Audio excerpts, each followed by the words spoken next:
السلام عليكم ورحمة الله وبركاته.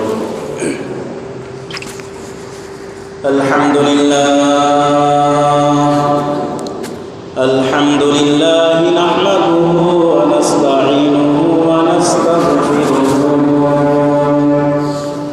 ونؤمن به ونتوكل عليه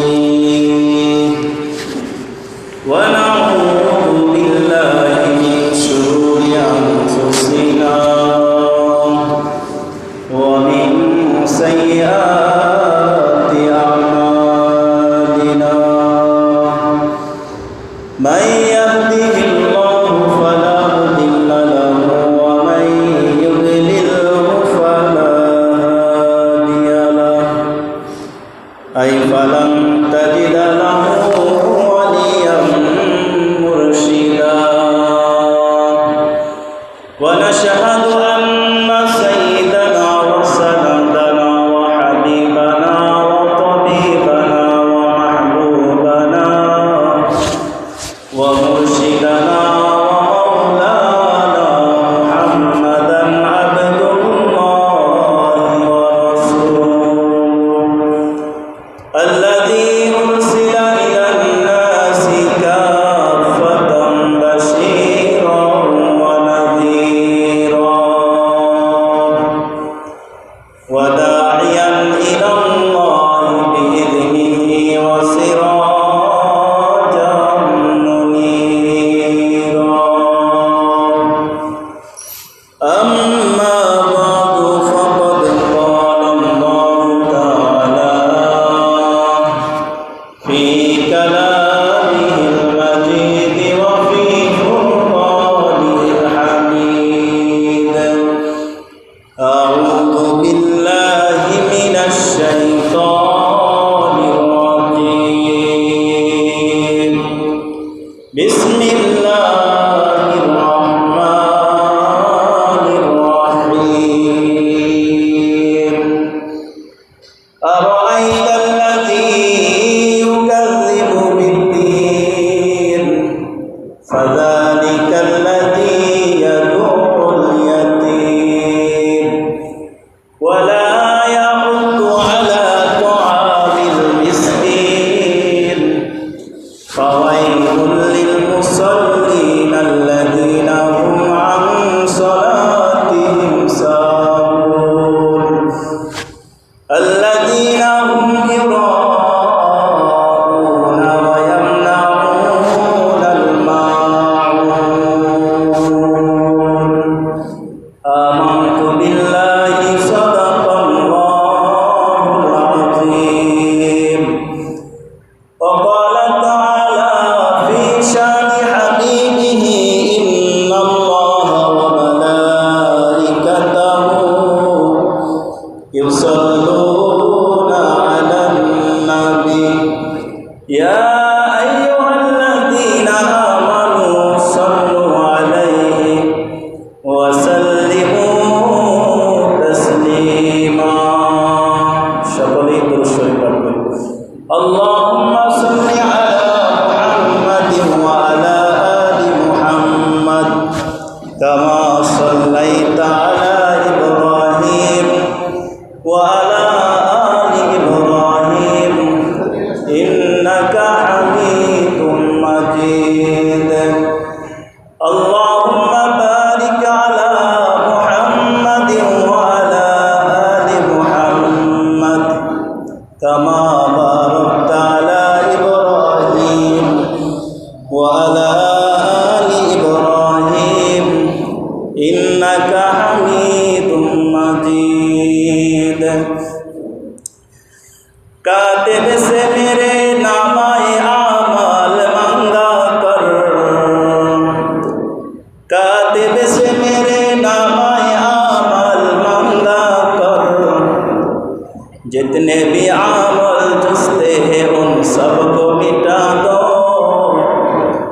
जितने भी आमल जुस्ते हैं सबको मिटा दो रुखसार से रुका का जरा पर्दा उठा कर रुखसार से रुका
মুআজ্জাজ মুকাররম করেন ইহতিরাম মুসল্লিয়ান কিরাম, আল্লাহ জাল্লা শানুহু আম্মা নাওয়ালুর দরবারে অগণিত অসংখ্য শুকরিয়া ও প্রশংসা যে মহান রব্বুল ইজ্জত আমাদেরকে আদর করে ভালোবেসে সপ্তাহের সর্বোৎকৃষ্ট দিন জুমার দিনে দুনিয়াবী সমস্ত বিধি ব্যস্ততা থেকে ফারেক করে আগের ভাগেই আল্লাহ তাআলার পছন্দের স্থান দুনিয়ার ভিতরে সব থেকে আল্লাহ তাআলার কাছে মনোনীত স্থান মসজিদে আসার বসার তিনি কিছু কথা বলা এবং শোনার তৌফিক দান করলেন।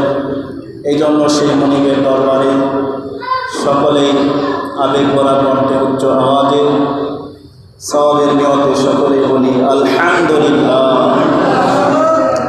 সম্মানিত হাজিরিন, আপনাদের সামনে কোরআনে কারিমের একটি সূরা 107 নম্বর সূরা সূরাতুল মাউন তেলাওয়াত করা হয়েছে। সূরাতুল মাউন এই সূরার সাথে কম বেশি মুসলমানরা সকলেই পরিচিত আছে। সকলে এই সূরাটা কম বেশি নাম আমরা শুনেছি, অনেকেই হয়তো পারি। সূরাতুল মাউন এই সূরা সংক্রান্তই কিছু আলোচনা আপনাদের কাছে পৌঁছে দেওয়ার নিয়তে তেলাওয়াত করেছি। আমরা জনম ভরে শুধু নামাজে সূরাতুল মাউন পড়েই গেলাম, আর আরাআইতাল্লাযী ইউকাযযিবু বিদ্দীন সূরা পাঠই করে গেলাম, কিন্তু আল্লাহ তাআলা কি বলছেন সেটা তো আমরা এখনও জানি না অনেকেই।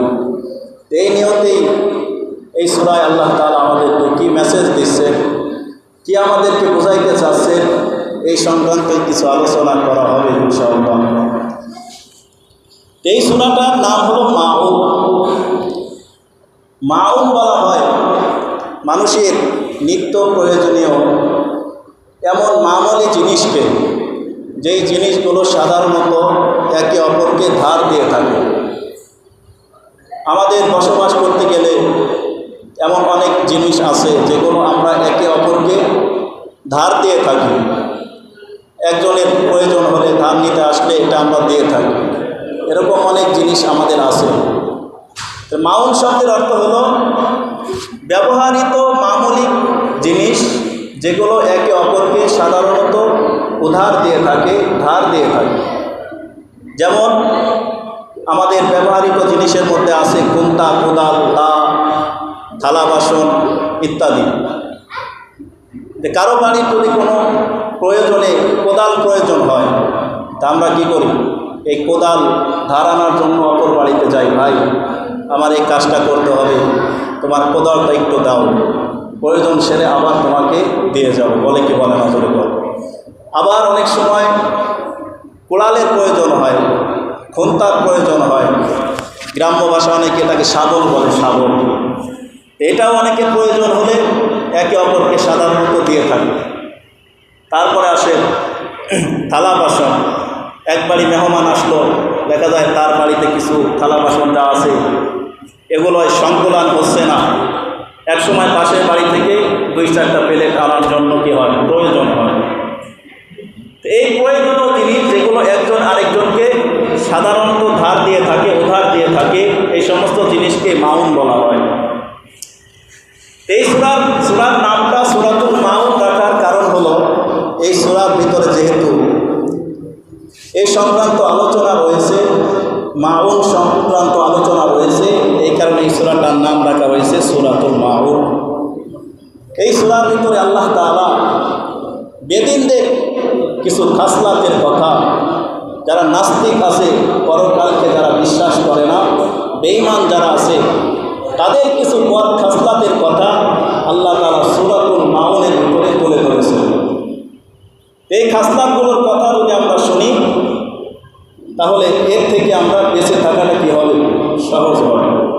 যাতে করে বেদিন নাস্তিকদের কাজকর্মের সাথে আমাদের কাজ মিলে না যায়, এই কারণে আল্লাহ তাআলা এগুলো নবীজির মাধ্যমে আমাদেরকে শুনিয়েছেন, যাতে করে আমাদের কাজকর্ম এদের কাজের সাথে না মিলে।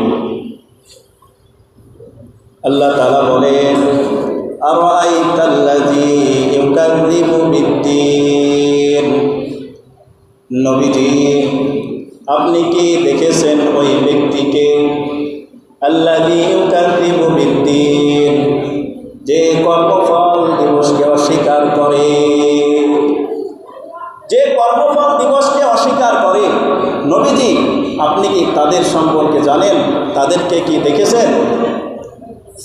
নবীজিকে আল্লাহ তাআলা এভাবে বলে নাস্তিকদের কিছু কাজটাদের কথা তুলে ধরেছে।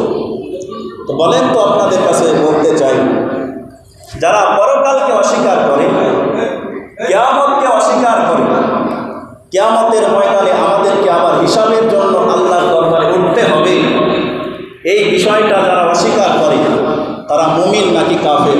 জোরে আওয়াজ দিয়ে বলেন তো সবাই, মুমিন নাকি কাফের? যারা কিয়ামতকে অস্বীকার করে তারা কাফের। তারা কাফের কীভাবে? কিছু আকীদা আছে, কিছু বিশ্বাস আছে, এগুলোর প্রতি যদি কেউ বিশ্বাস স্থাপন করে সেই মুমিন। আর এগুলোকে যদি কেউ বিশ্বাস না করে, মিথ্যা প্রতিপন্ন করে, সে হলো কাফের। এরকম কিছু মৌলিক বিষয় আছে যেগুলোর প্রতি ইমানদার হতে হলে, মুসলমান হতে হলে এগুলো আমাদের বিশ্বাস করতেই হবে। কোন কোন বিষয়ের উপর আমাদের ঈমান রাখতে হবে, বিশ্বাস করতে হবে? ঈমানে মুফাসসালের ভিতরে সুন্দর করে এই বিষয়গুলো বলে দেওয়া হয়েছে। ঈমানে মুফাসসাল কালিমার একটি কালেমা, ঈমানে মুফাসসাল। ঈমানে মুফাসসাল অনেক মুসলমানরা আজকে এমন আছি যে তারা অনেকে মনে করবে ঈমানে মুফাসসাল আবার কোন জিনিসের নাম, এটা খায় নাকি মাথায় দেয়, ঠিক কিনা বলে? অনেকের মানুষ এরকম আছে, ঈমানে মুফাসসাল মনে হয় আজকে নাম শুনছে, এরকম মুসলমানের সন্তান আছে। অথচ মুসলমান হিসেবে কালেমাগুলো আমাদের আয়ত্তে থাকা দরকার ছিল সর্বাগ্রে। কালেমার ভিতরে একটি কালেমা আছে ঈমানে মুফাসসাল, এর ভিতরে বিস্তারিতভাবে বলে দেওয়া আছে কোন কোন বিষয়ের প্রতি আমাদের বিশ্বাস রাখতে হবে ঈমানদার হওয়ার জন্য, মুসলমান হওয়ার জন্য। এভাবে বলে দেওয়া হয়েছে। 1 নম্বর, আমানতু বিল্লাহ, আমি ঈমান আনিলাম আল্লাহর উপরে। প্রথমে আমি ঈমান আনিলাম আল্লাহর উপরে, ওয়া মালাইকাতিহি, দ্বিতীয়তে ঈমান আনিলাম তার ফেরেশতাগণের উপর, ওয়া কুতুবিহি, তৃতীয়তে ঈমান আনিলাম তার কিতাবসমূহের উপর, ওয়া রুসুলিহি, চতুর্থে ঈমান আনিলাম তার রাসূলগণের উপর, ওয়াল ইয়াউমিল আখিরি, পঞ্চমে ঈমান আনিলাম কিয়ামতের দিবসের উপর, ওয়াল কদরি খাইরিহি ওয়া শাররিহি মিনাল্লাহি তাআলা, ষষ্ঠে ঈমান আনিলাম ভালো মন্দ তাকদীরের উপরে। ভালো কিছু যা হয় আল্লাহর পক্ষ থেকে হয়, মন্দ কিছু যা হয় আল্লাহর পক্ষ থেকে হয়। ষষ্ঠ নম্বর এই বিষয়টার প্রতি ঈমান আনিলাম।